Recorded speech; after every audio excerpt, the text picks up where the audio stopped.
తెలంగాణకు అంత ఇచ్చాం అంటారు వాళ్ళు, అంత లేదు ఇంతే ఇచ్చారు అంటారు వీళ్ళు. ఇచ్చామని వాళ్ళు, ఇవ్వలేదని వీళ్ళు. మైకులు పేలిపోయేలా అరుస్తుంటే చచ్చాం బాబోయ్ అంటున్నారట జనం. ఈ కన్ఫ్యూజన్ కి ఫుల్ స్టాప్ పెట్టి తెలంగాణకు బీజేపీ ఏం తెచ్చింది, ఏం ఇచ్చింది అనే టాపిక్ పై పవర్ పాయింట్ ప్రెజెంటేషన్ ఇవ్వడానికి రెడీ అవుతున్నారట కేంద్ర మంత్రి కిషన్ రెడ్డి. దీంతో ఒకే దెబ్బకి రెండు పిట్టలను కొట్టే స్కెచ్ చేస్తున్నారట ఆయన. సౌండ్ తో కాదు సబ్జెక్ట్ తో కొడతా అంటున్నారట. ఇంతకీ కిషన్ రెడ్డి వ్యూహం ఏంటి?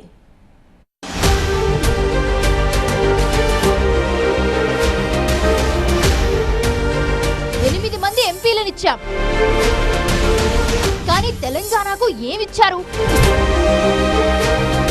లంకెలతో కాదు అంకెలతో సమాధానం. కాంగ్రెస్ బీఆర్ఎస్ కు Kishan Reddy counter. Power point presentation loading. ఒకే దెబ్బకు రెండు పిట్టల వ్యూహం.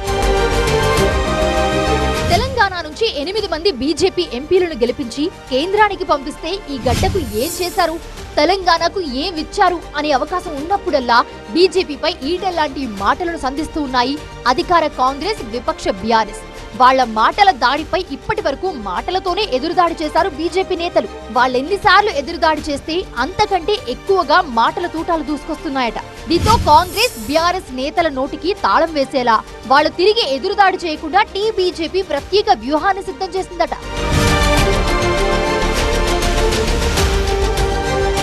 మంచిగా మాటలతో చెప్తే ప్రత్యర్థులు పట్టించుకోవడం లేదని బీజేపీ భావిస్తోందట.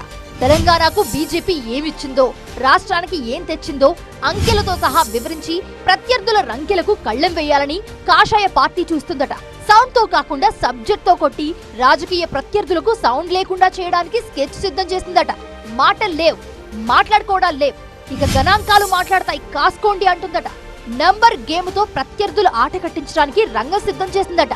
దీనిలో భాగంగా తెలంగాణకు కేంద్రం ఎంత సాయం చేసిందో అంకెలతో సహా వివరిస్తూ కేంద్ర మంత్రి Kishan Reddy power point presentation ఇవ్వనున్నారట. తెలంగాణలో రాజకీయం ఇప్పుడు నిధులు, అభివృద్ధి చుట్టూ తిరుగుతోంది.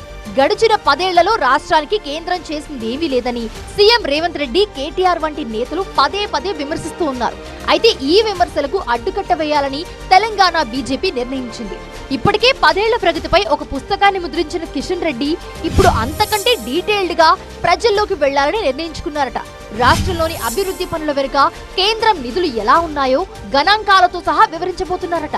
నిధులన్నీ కేంద్రానివే అని, స్టిక్కర్లు మాత్రం రాష్ట్రానివి అంటూ బీజేపీ నేతలు విమర్శనాస్త్రాలు సంధించడానికి రెడీ అవుతున్నారట.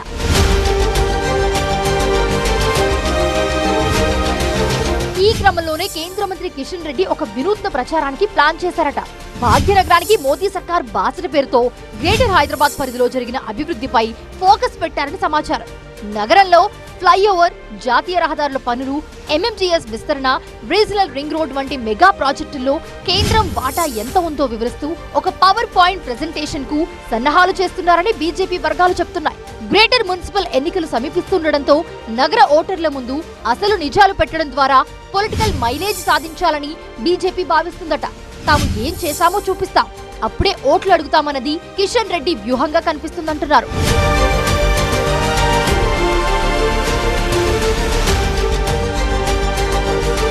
ఈ కార్యక్రమాన్ని కేవలం హైదరాబాద్ కి పరిమితం చేయకుండా 2 దఫాలుగా రాష్ట్ర వ్యాప్తంగా నిర్వహించనున్నారట.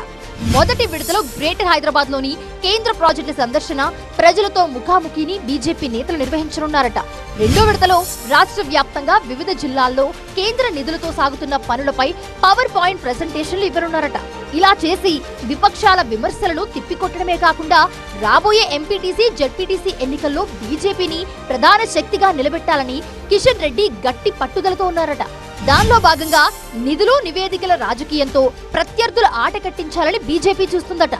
దీంతో ఇటు గ్రేటర్ హైదరాబాద్, అటు తెలంగాణ అభివృద్ధికి కేంద్రం ఎన్ని నిధులిస్తుందో సవివరంగా చెప్పడం ద్వారా ప్రత్యర్థుల నోటికి తాళం పడుతుందని కాషాయ పార్టీ భావిస్తుందట. ఇక నిధుల విడుదల విషయంలో పవర్ పాయింట్ ప్రెజెంటేషన్ ద్వారా అటు గ్రేటర్ హైదరాబాద్ మున్సిపల్ కార్పొరేషన్ ఎన్నికలతో పాటు ఇటు తెలంగాణలో ఎంపీటీసీ, జడ్పీటీసీ ఎన్నికల్లో తమకు పొలిటికల్ మైలేజ్ వస్తుందని కమలనాథులు ఆశిస్తున్నారట.